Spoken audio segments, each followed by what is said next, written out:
Chapter 38. Build the pool fence. No pool fence. It's an eyesore, my mom declares, with punctuated disgust. I reply, but your grandchildren don't know how to swim yet. Plus, eyesore sounds a tad dramatic, Mom. A back tat on Lena Dunham's back fat in broad daylight is an eyesore, Mom. A pool fence is a drowning prevention device, so I can throw back a couple without having the drone Coast Guard to react in real time to my kids sinking like stones in the spot in your destination pool is an eyesore. No offense. You'd think I was pushing for my mother to get the barbed wire fence on an Elie Wiesel novel. 7 years later, my parents got a netted pool fence around their beautifully tiled, formerly saltwater pool outside of their Scottsdale, Arizona estate home. So what took so long for my parents to buy into the concept that pool fences work, preventing avoidable harm to their 3 grandchildren in the event they sneak into the pool undetected and drown to death, as my dad plays Words with Friends with old work friends in Jersey? Simple. I played the takeaway card I learned from my IT staffing agency days over the phone with Mom, stating, build the pool fence or we will rescind your invitation to visit despite you paying for it against our will because you don't respect me as a stay-at-home she-male dad comedian.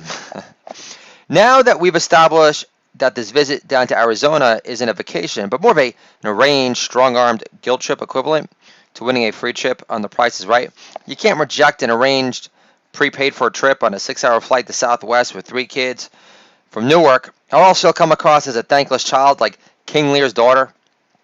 And I don't want my parents to think I have less scruples than that classless, mole-infested wench. For the record, I never read King Lear, just read the quotes on Goodreads.com. For all I know, King Lear's daughter had a good reason to hate her father, outside of him never raping and beating her. You know, the standard high bar of unacceptable, bad to the bone, justifiable, residual, resentful behavior for Mom choosing Dad's side forevermore. After my first child was born, my dad made my bundle of joy lose her April fresh smell by making her stink of cigarettes. I flipped out on my dad, and my mom didn't take it very well. After my inspired rant of damnation directed at my dad for the first time in my life ever, my mom calls me and says, I can't believe the way you talk to your father. I've tried to make your father give up cigarettes, but if I have to pick, I choose Dad over you. Can you imagine your mother making abundantly clear how her codependent relationship with your arrogant asshole dad on occasion is infinitely more important than conceding my more than legitimate gripe as a first-time dad, knowing that he was the one solely responsible for making my April fresh newborn, first of my 3 children, Matilda Signor's Kornbluth, 4 days out of the womb, reek of cigarettes, smelling worse than Don Draper's corpse. So in essence, Mom, you're siding with the party of zero compromise. No wonder you're still with her.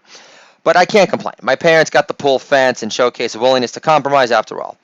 If only Nancy Dencher Brett Pelosi cared about the safety and protection of other American-made children. Flush with soul glow, beautiful light, not covered in fucking Antifa mess.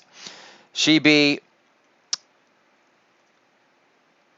induced to make an amendable solution involving forking over the cash for a child safety wall along the Mexican border to keep other American families comfy in AC-powered splendor come rain or shine, especially knowing that Chinese-made fentanyl being pushed over our southern border has killed more crackers than Lena Dunham kicking it with Taylor Swift on Instagram.